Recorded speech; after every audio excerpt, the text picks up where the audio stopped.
peace and happiness of the whole humanity. Hari Om Tat Sat. Om Stavakaya cha dharmasya Sarvadharma Swarupine Stavakaya cha dharmasya Sarvadharma Swarupine Avatara Varishtaya Ramakrishna Te Namah. Asato ma sadgamaya Tamaso ma jyotirgamaya Mrityorma mritangamaya. Om Shanti Shanti Shanti. Let us pray to Sri Ramakrishna. Bow down to him, who is the embodiment of all religions, the Supreme God incarnate. Let us pray to him to lead us from the unreal to the real, to lead us from the darkness of ignorance to the light of knowledge, to lead us from death to immortality. Today's topic, the degree of involvement in God. I am taking some of the teachings from the Gospel of Sri Ramakrishna and how Sri Ramakrishna has repeatedly taught us to involve more and more in the spiritual activities, to remember God as much as we can, and to remember Him consciously, to make conscious effort to remember Him. So, we should involve ourselves to such an extent that we should be able to remember God all the time. Then only we will be able to realize God. We can see God and talk to Him.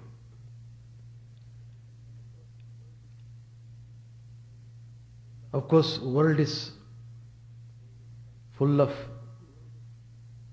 various types of people engaging in various types of activities, likes and dislikes, outlook, temperament, preferences, tendencies, and ways of thought. All these vary from person to person.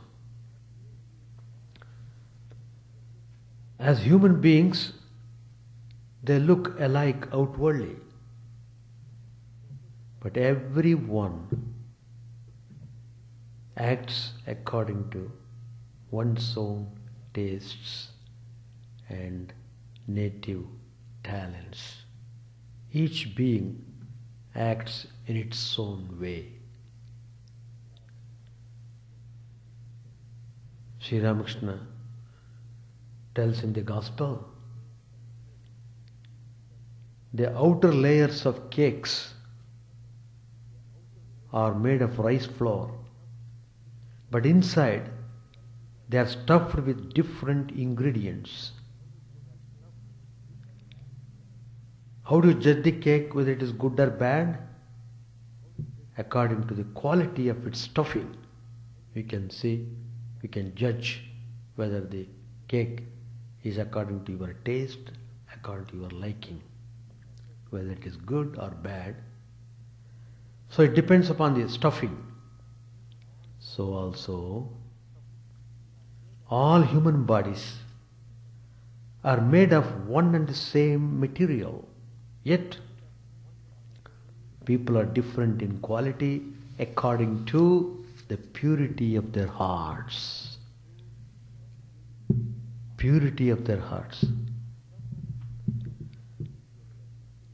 Some are in the grip of bestial instincts. Their meaning of life is nothing higher than the satisfaction of creature comforts. Their little ego is all in all for them. They are monsters of selfishness. We find such people. As I said earlier, there are so many varieties.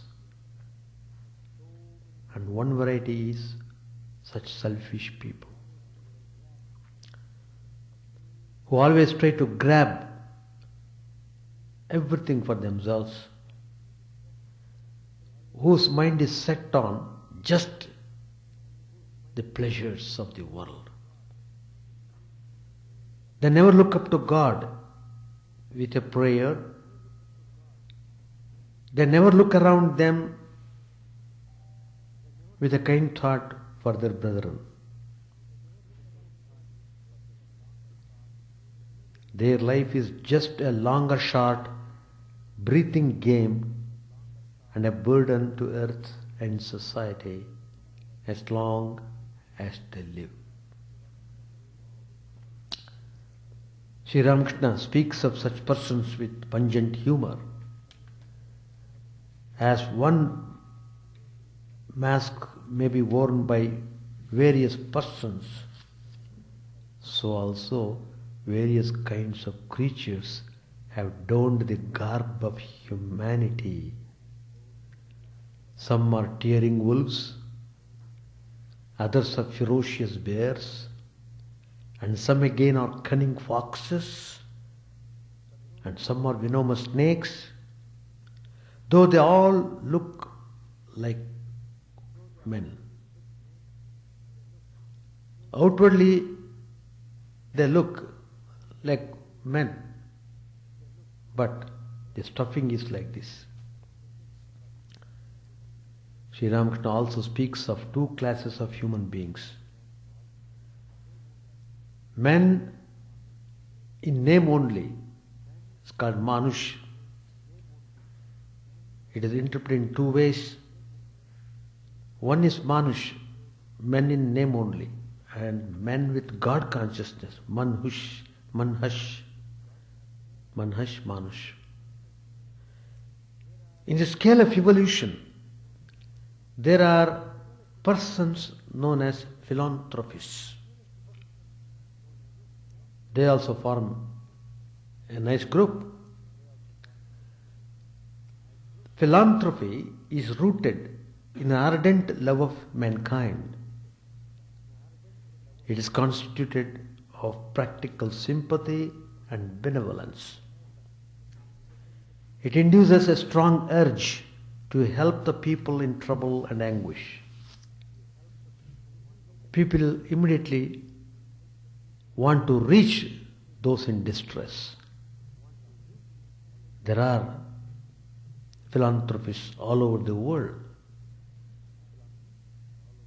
Whenever there is any calamity, immediately people rush there to render their services. It is distinguished by an irrepressible goodwill towards fellow beings and results in active steps to promote human welfare. Philanthropy is civic, social, and amply beneficial. It is an expression of generosity and of a humanitarian spirit. Charity may begin at home, but it must expand and cover the whole world. One should certainly perform one's family duties, and one should fulfill one's national responsibilities. That's all right. But one should not stop at that level. He should rise more. He should grow to be a citizen of the world. Don't simply tie it down. This is all. Don't put limitation. Go beyond the limits. So you should try to grow, expand yourself. Feel that you are the citizen of the world. Philanthropists, they open schools, they find hospitals, they start beggars' homes, they run orphanages, they organize poor feeding and distress relief, and serve the lowliest and last in many ways. The lowliest people who have lost everything, these philanthropists would go and try to bring some relief to them. They are indeed a noble band, and their spirit of sacrifice and altruism deserves all commendation. That's one thing. There's another enlightened group persons. As I am telling you, various types of people in the world, broad classification. One is utterly selfish group, which are in majority, and then philanthropists, and then another enlightened group. They have more mature minds and higher impulses than the ordinary run of mankind. These folk are God-minded. They take to orthodox living, they live a religious life, they are guided by scriptural injunctions, they perform the prescribed rituals of their cult with faith and earnestness. They order their daily routine in accordance with sacred tradition. They always engage themselves in spiritual activities such as puja, japa, parayan and bhajan. And they always try to keep away from distracting worldly pursuits and polluting secular occupations. They value the time very much. They don't want to waste time. They want to utilize all the time in spiritual way. They are indeed sincere sadhakas, aspirants endowed with Daivi Sampat, the divine qualities spoken of in holy scriptures such as Bhagavad Gita. But they rigorously keep to the path of striving after personal betterment and self-improvement in the spiritual sphere, and do not engage themselves in any other activities. They are good and pious souls. They have got full of sattvic tendencies. They have got devotional impulses. Everything is all right, but they do not actively collaborate with the community as a whole. All the same, the holy man is an asset to the group of which he is a unit. That's true. Now here comes Sri Ramakrishna to give right direction in the expansion and enrichment of the fields of the philanthropist and of the religious-minded devotee. Don't just be satisfied being a philanthropist. You must rise up. Don't confine yourself only to your personal spiritual practices, you have to rise up. Sri Ramakrishna repeatedly tells us in his talks and instructions that what gives grace to our life and luster to our society is the degree of our involvement in God. Degree of involvement. Devoid of God, no karma is satkarma. While even passions become helpful if they are directed to God. Sri Ramakrishna tells to those who are involved in work, in this age, work without devotion to God has no legs to stand upon. It is like a foundation on sand. First cultivate devotion. All the other things, schools, dispensaries, etc., will, if you like, be added to you. First devotion. That's most important. Then work. Work apart from devotion or love of God is helpless and cannot stand. There was a famous philanthropist at the time of Sri Ramakrishna. His name was Ishwara Chandra Vidyasagar. He was well known. Sri Ramakrishna taught him. Your sattva is in that phase which makes you active and devoted to the doing of good works. Charity, compassion, kindness towards others are good. They are good if practiced without attachment. That's important. If they are so practiced and are accompanied with bhakti, devotion to the Supreme, they will lead to God. They will lead to God. There was a great devotee of Sri Ramakrishna, his name was Shambhu Malik. Once he talked of founding hospitals and dispensaries, schools and colleges, of laying roads, digging tanks and so on.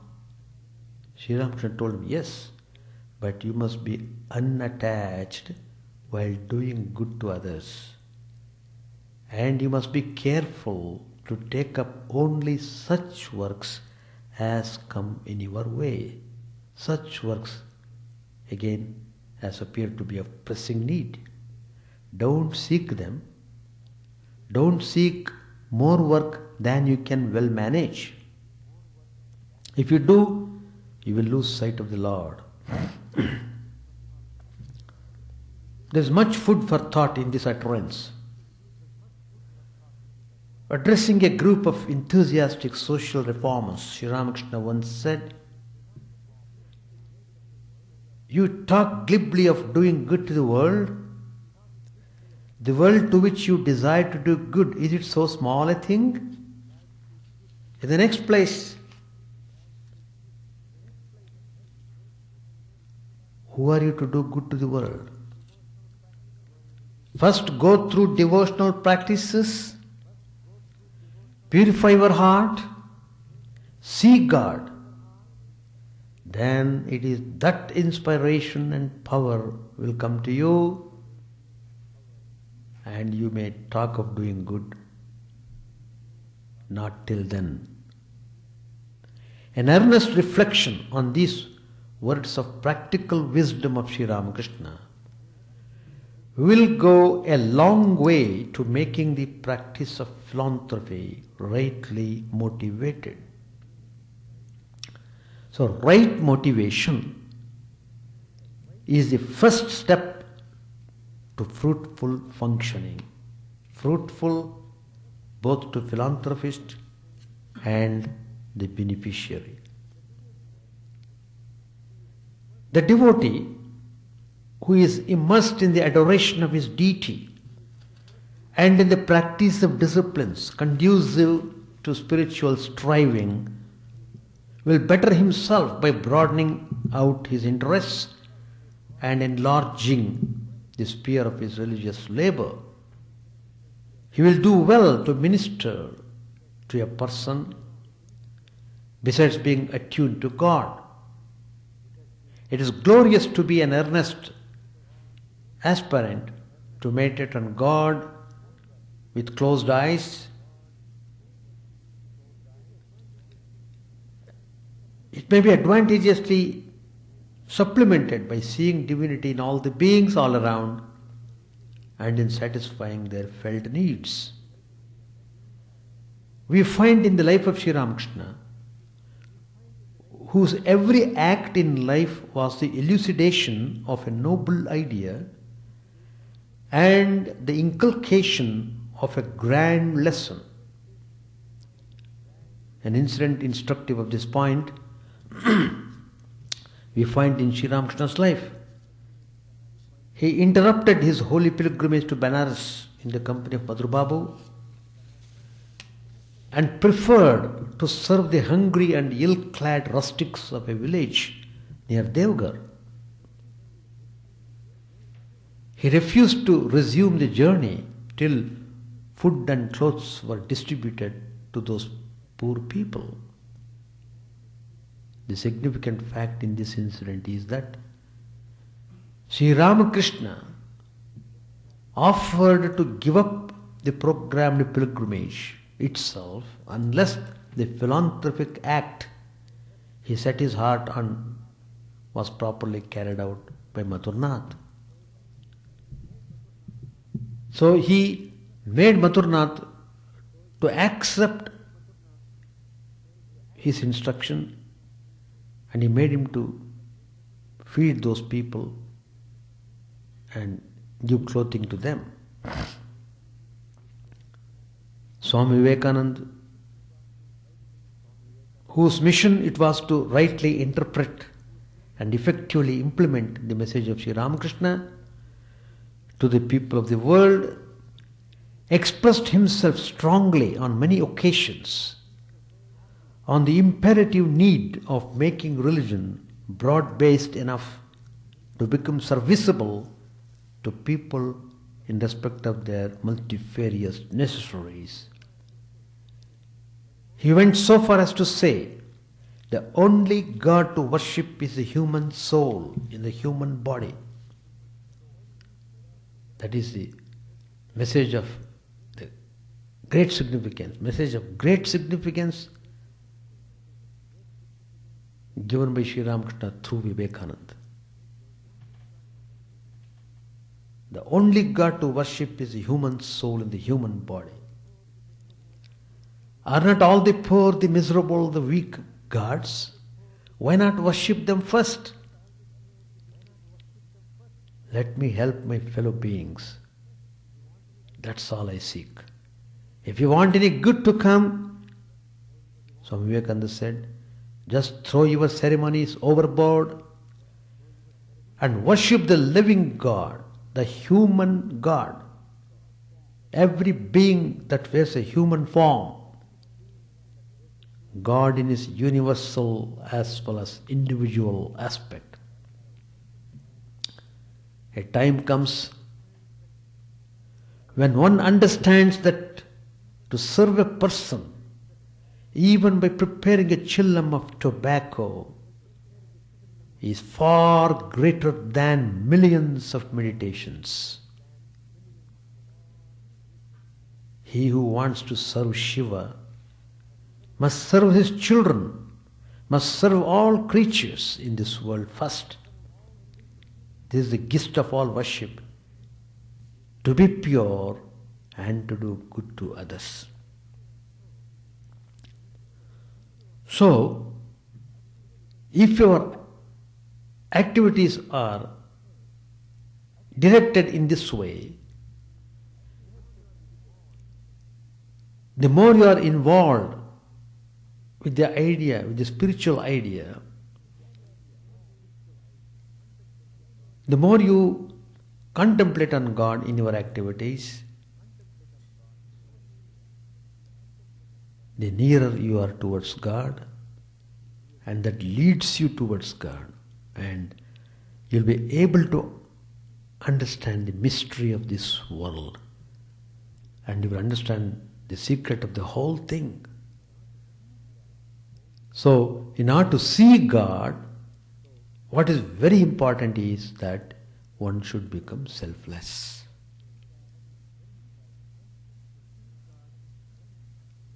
To see God, one should be able to love all the creatures of the world.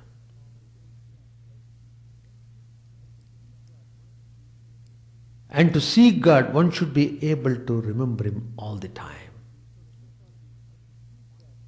So these are the points which we should bear in our mind. So the degree of involvement in God takes you towards Him. So we should concentrate upon how far we are involving ourselves with spiritual ideas. If you are engaging in so many activities without the spiritual ideas, in course of time you burn out. You will not be able to do anything, and the whole life ends up in some kind of frustration. And though you have worked a whole life, engaged in so many activities, but in the end, you get no peace or happiness because you have not cultivated devotion and love towards God, and you didn't have proper orientation in your work. And so, because you engaged yourself very busy in the worldly activities, as a result, the mind became so full of impurities. So how can a person expect peace or joy when the impurities are there? So let us try to understand Sri Ramakrishna's teachings and try to follow them. By following Sri Ramakrishna's teachings, we will be able to experience peace and happiness in this world, and we will be able to realize God and see God and talk to Him. Page 679. Girish asked a question, Sir, I know truly that it is God who does everything. Master said, I say, O mother, I am the machine and you are the operator. I am inert and you make me conscious. I do as you make me do. I speak as you make me speak. But the ignorant say, I am partly responsible and God is partly responsible.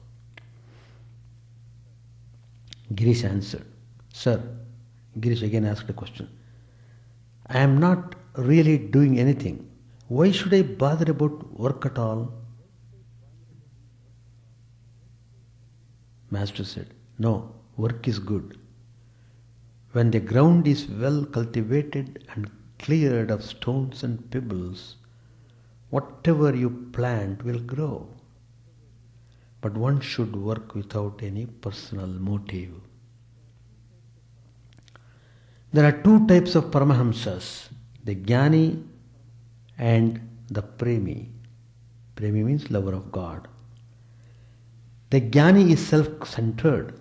He feels that it is enough to have knowledge for his own self. The Preemie, like Shukadev, after attaining his own realization, teaches men. Some eat mangoes and wipe off the traces from their mouths, but some share their mangoes with others. Spades and baskets are needed to dig a well. After the digging is over, some throw the spades and baskets into the well, but others put them away, for a neighbor may use them. Shukadev and a few others kept the spades and baskets for the benefit of others. Then he said to Girish, "You should do the same." Girish answered, "Please bless me, sir." Master, have faith in the Divine Mother and you will attain everything. Girish said, "But I am a sinner." Master said, "The wretch who constantly harps on sin becomes a sinner." Girish, "Sir, the very ground where I used to sit would become unholy." Master said, "How can you say that? Suppose a light is brought into your room that has been dark 1,000 years. Does it illumine the room little by little or all in a flash?" Girish said, "Then you have blessed me." Master said, "If you sincerely believe it, what more shall I say? I eat and drink and chant the name of God." Girish said, "I have no sincerity. Please give it to me." Master said, "I?" Sages like Narada and Shukadev could have done that. Girish, "I don't see Narada and Shukadev, but you are here before me." Master smilingly, "All right, you have faith." All remained silent. The conversation began again. Girish said, "I have one desire, love of God for its own sake." Master said, "Only the Ishvara Kotis have such love. It is not for ordinary men." All sat in silence. The Master began to sing in an absent-minded mood, his gaze turned upward. "Can everyone have the vision of Shama? Is Kali's treasure for everyone? Oh, what a pity my foolish mind will not see what is true. Even with all his penances, rarely does Shiva himself behold the mind-bewitching sight of Mother Shama's crimson feet. To him who meditates on her, the riches of heaven are poor indeed. If Shama casts her glance on him, he swims in eternal bliss. The Prince of Yogis, the King of the gods, meditate on her feet in vain. Yet worthless Kamalakanta yearns for the mother's blessed feet. Girish repeated, "Yet worthless Kamalakanta yearns for the mother's blessed feet." We shall stop here. So, the point is, whatever we are doing every day, we must always do them thinking about God. So, that's very important. You must train the mind to come towards God. Training the mind to come towards God is very important. And that is the spiritual practice. Once you are able to turn the mind towards God, your task becomes easy. Then you will be able to go faster towards God. Any questions to ask? Any questions? And we shall stop. Chant the name of the Lord and His glory unceasingly. that the mirror of the heart may be wiped clean and quench that mighty forest fire, worldly lust raging furiously within. Our name streamed down in moonlight on the lotus heart, opening its cup to knowledge of thyself, O self, drowned deep in the waves of his bliss, tasting his nectar at every step, bathing in his name, that bath for weary souls. Various are thy names, O Lord, in each and every name thy power resides. No times are sad, no rites are needful for chanting of thy name. So vast is thy mercy, how huge then is my wretchedness, who find in this empty life and heart no devotion to thy name. O my mind, be humbler than a blade of grass. Be patient and forbearing like a tree. Take no honor to thyself, give honor to all. Chant unceasingly the name of the Lord.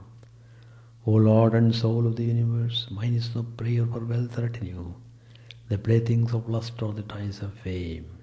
As many times as I may be reborn, grant me, O Lord, a steadfast love for thee. A drowning man in this world's fearful ocean is thy servant, O sweet one. In thy mercy, consider him as dust beneath thy feet.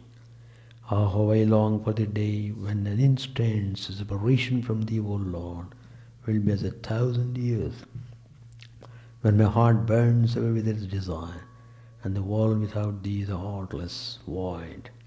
Prostrate at thy feet let me be, in unwavering devotion, neither imploring the embrace of thine arms, nor bewailing the withdrawal of thy presence, though it tears my soul asunder. O thou who stealest the hearts of thy devotees, do with me what thou wilt, for thou art my heart's beloved, thou and thou alone. O Lord, lead us from the unreal to the real, lead us from darkness to light, and lead us from death to immortality. May all be free from dangers, may all realize what is good, may all be actuated by noble thoughts, may all rejoice everywhere. May all be happy, may all be free from disease, may all realize what is good, may none be subject to misery. May the wicked become virtuous, may the virtuous reign tranquility, may the tranquil be free from bonds, may the freed make others free. May good betide all people, may the sovereign righteously rule the earth, may all beings ever attain what is good, may the worlds be prosperous and happy. May the clouds pour rain in time, may the earth be blessed with crops, may all countries be freed from calamity, may holy men live without fear. May the Lord, the destroyer of sins, the presiding deity of all sacred works, be satisfied, for he being pleased, the whole universe becomes pleased. He being satisfied, the whole universe feels satisfied.